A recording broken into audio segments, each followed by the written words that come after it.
Hi, I'm Dr. Matthew Norton, the founder of People Plus Purpose, and you have found the Truth Behind Dentistry podcast. And today I am honored to be joined by Dr. Kelly Tanner.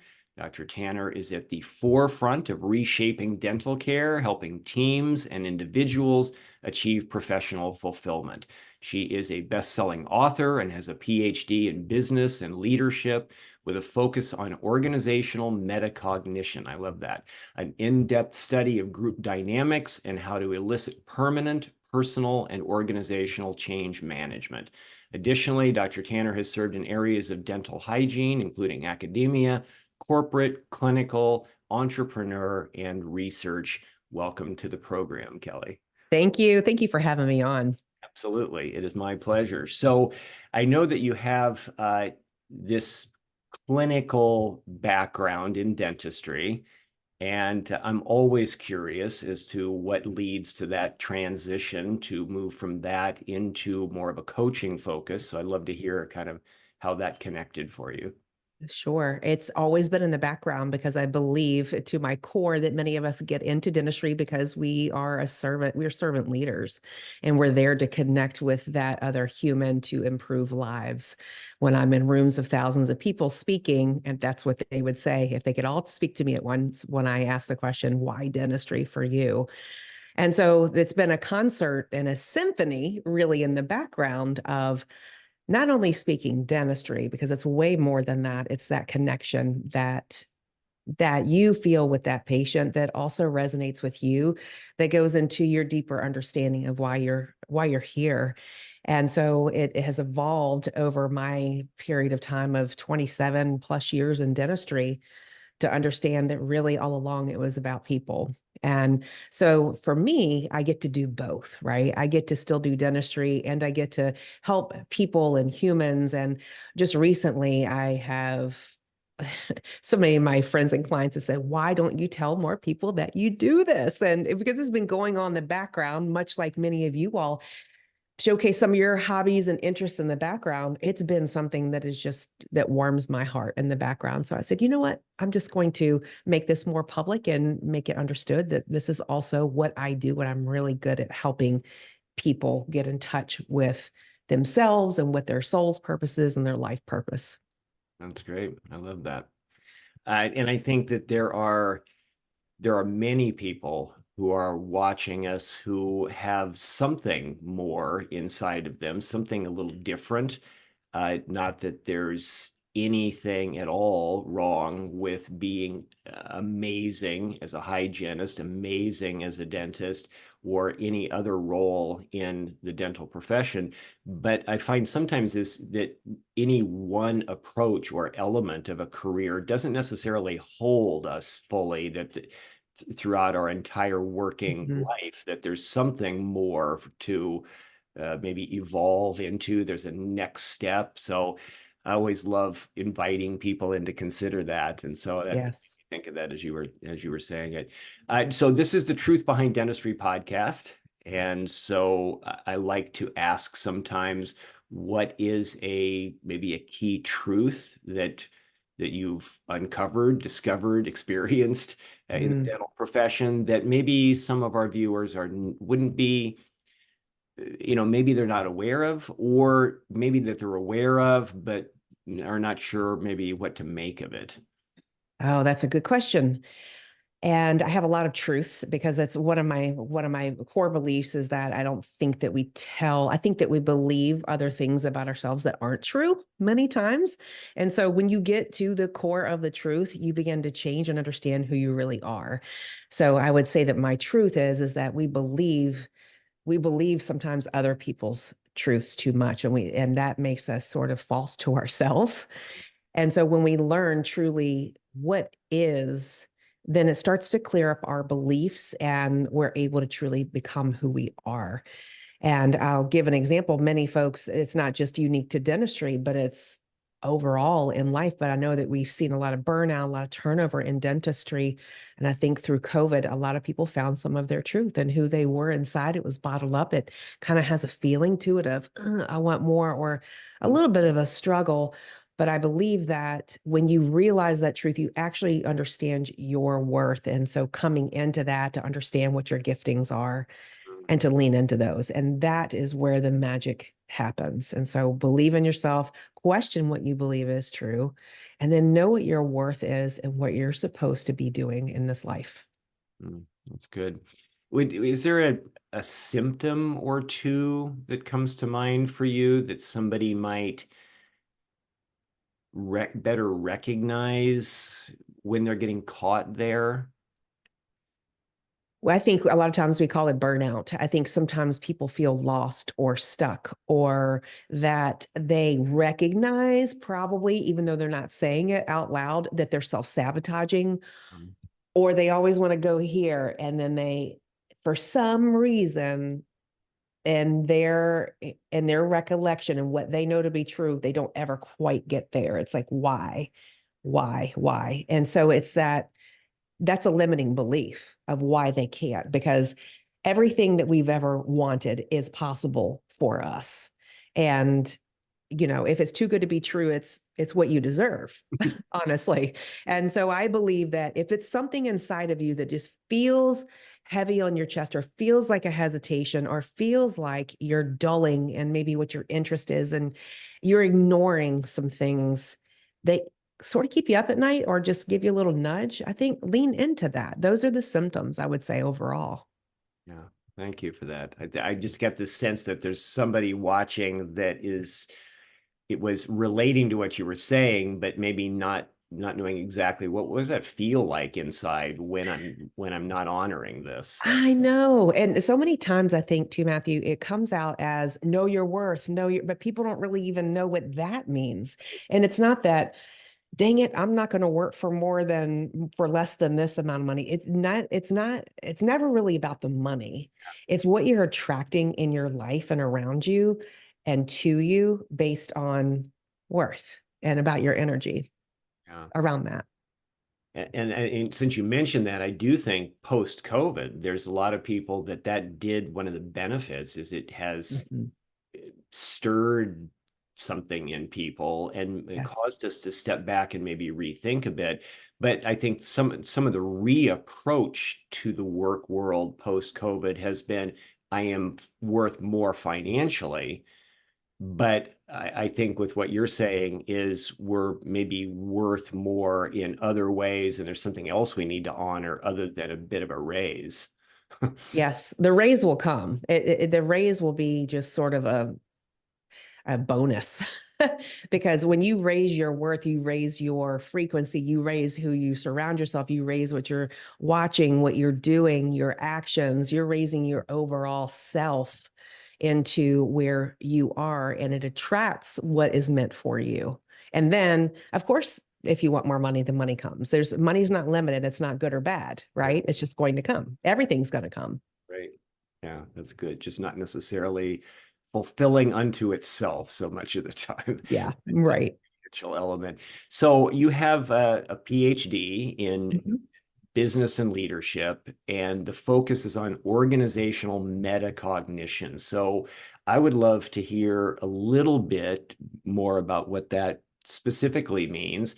And also, what are some of the findings from your dissertation, from this work that you've been doing? I'd love to have you share some of that with us. Thank you for that question. It's so organizational metacognition really means how people function together and form their sort of their belief systems and how they're working together and how they work together in these complex groups and even in simple groups as well. So it's dentistry. When I looked at it and I thought, okay, what do I really love when I was trying to figure out what to go and study for 5.5 more years? I'm like, okay, I'm really gonna have to love this. I turned around and on my bookshelf, leadership. And it was just people. Mhm. And then I realized, okay, it's not just a person. You can't operate in silence solo. It's only when you interact with other people and in groups that you really informs who you are and your characteristics and what is that about.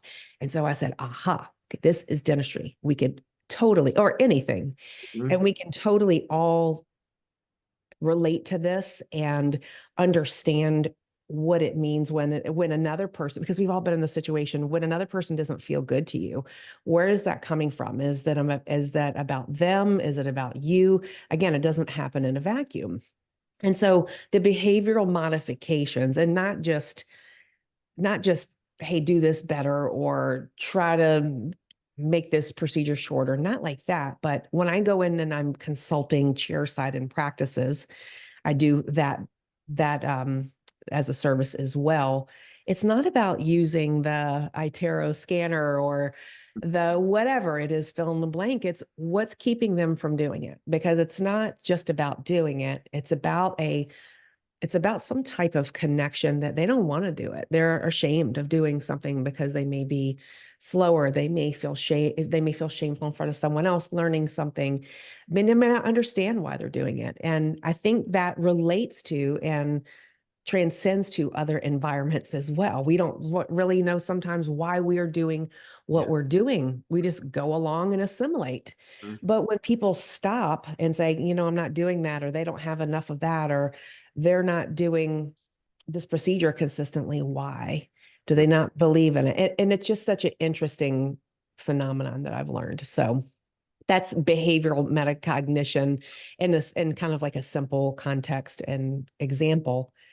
But then going into, like you with Matthew, TTI, Success Insights, and doing the DISC and the emotional intelligence, understanding the individual and Mhm. how you come together and you form that empathy to truly elevate everyone and to know when to stop talking and read the room, and all of those things that help you just be a better human to other people, because sometimes we say things that we can't take back.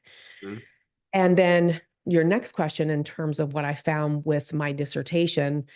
So what's interesting about this is that during my dissertation, it's business and organizational leadership, right? And so the folks who are on my dissertation committee, they're not dental. Mhm. And I was like, okay, what are the leadership skills that dental hygienists felt like were lacking, or that they needed to know more of, and how would they like to learn those skills? Because we all, like in dentistry and dental hygiene, we have these curriculums that we go through for entry level dentistry or dental hygiene. We all learn the same cookie cutter thing. Well, what would it look like if we learned more emotional intelligence? What would it look like if we learned more leadership skills? And do they even have time to do that? Mhm. So I surveyed all of the dental hygienists in the seven types of professional roles that they could be in as defined by the American Dental Hygienists Association. And we did this online Delphi where it was like almost like what we call it, crowdsourcing Mhm. almost, and said, okay, what do you think is most important for a person in your position as it relates to this, this, and this? So we came up with all these unique phrases. And then with everyone, then they agreed on that.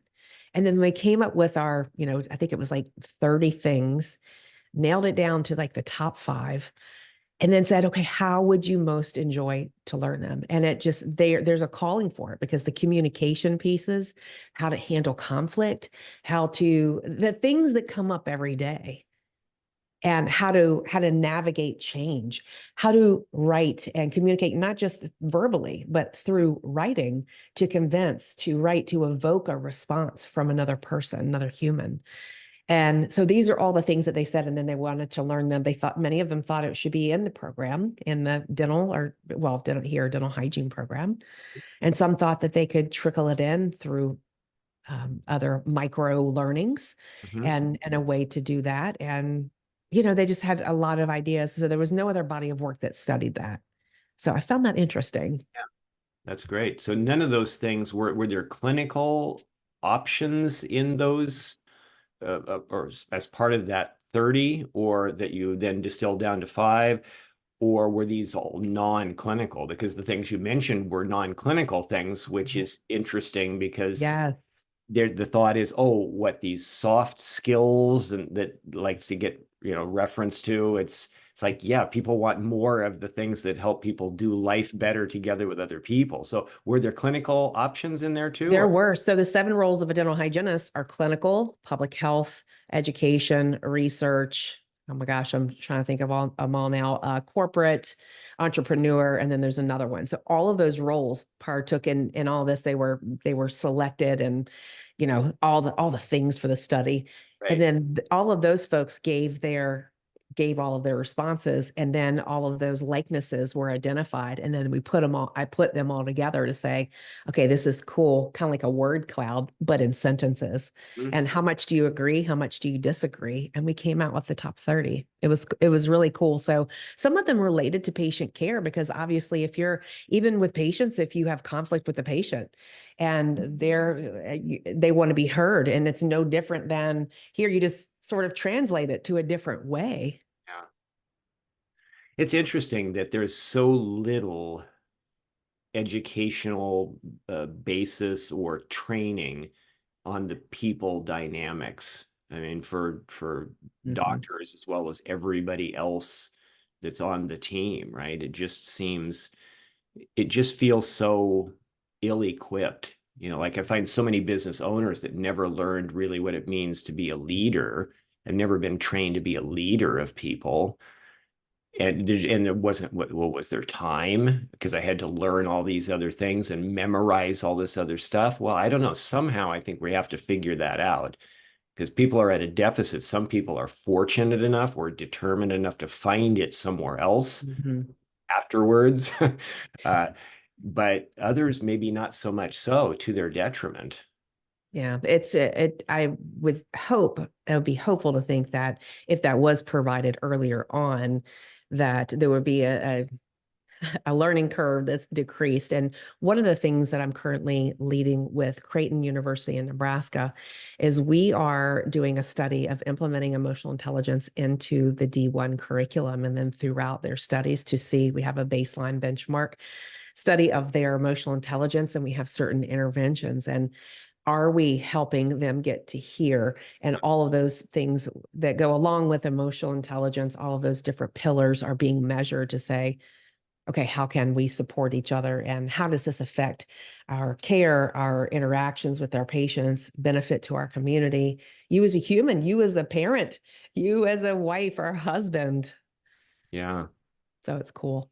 I'm glad you're doing that, because I really think that that emotional piece is foundational. It's just key, and it's typically in my experience, the biggest saboteur of the workplace Mhm. environment is that. So I'm glad for any time I see advancements and people taking that on and trying to move that awareness forward. So good for you and in all of that. Thank you. It's fascinating work, and I was just it just how things are when they're meant to be, they just line up. It was a divine appointment, and so I'm excited to see what the results yield in a few years.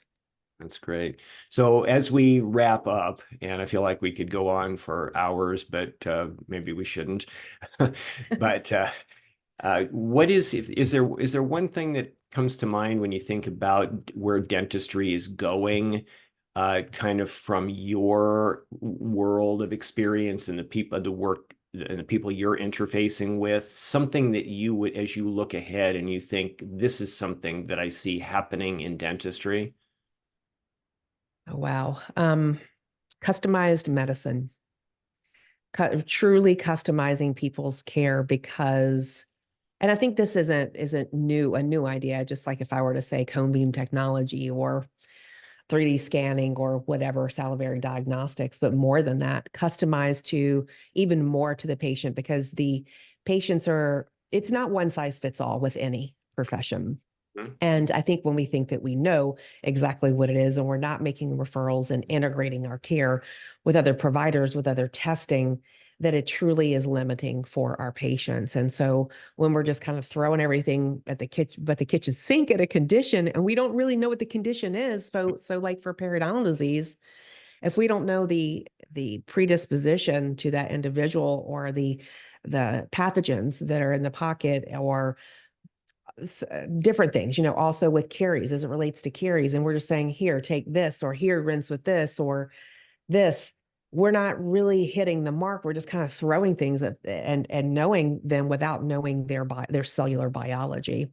And so with the developments that I'm seeing, that I'm noticing, and that I'm even personally testing and looking into more, it's going to give us the opportunity to truly meet the patient where they're at and to personalize their care, to be able to benefit them, their predispositions over a lifetime, a lifespan, to improve their life over that time, instead of, oh, okay, Sally, my 2 o'clock patient had that and it worked for her. Might as well work for you too.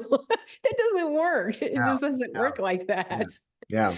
Sounds good. Sounds simpler, but it's just, yeah, not a I mean, bait. for certain things, but when it has to do with a systemic connection, Right. like periodontal disease, because that's a site-specific response to a systemic infection most of the time, and where it's just one size fits all the majority of the time, and it's not working. That's great. Good answer. Thank you. That was great. So for all the people watching who are saying, I like hearing what Dr. Kelly Tanner has to say, and might like to know more about what you're doing and maybe how to connect and get involved with you in some way, what's the best way for people to find out more and reach you? Thank you for the question. You can reach me on drkellytanner.com. That's my website. You can see the topics I speak on for mentoring coaching. We have group coaching going on now. You can jump in at any time. It's called the Inner Circle Coaching. Go check that out. And then also you'll see the speaking topics for dentistry and speaking topics for personal and human development. Also on Instagram, Dr. Kelly Tanner, and also Next Level DH, because I'm very involved in dentistry and dental hygiene to elevate the entire profession to care for our population that we serve. Very nice. Well, thank you so much for your time. This has been Thank you, Matthew. interesting conversation, and I'm trusting others receive value and Yes. look forward to continuing it. Yes. Thank you for all that you're doing as well. Thank you. Appreciate that. So for everyone watching, this is Matthew Norton. This is the Truth Behind Dentistry podcast. Today we've been with Dr. Kelly Tanner. Thank you for being with us, and I look forward to seeing you in the next episode. Thank you.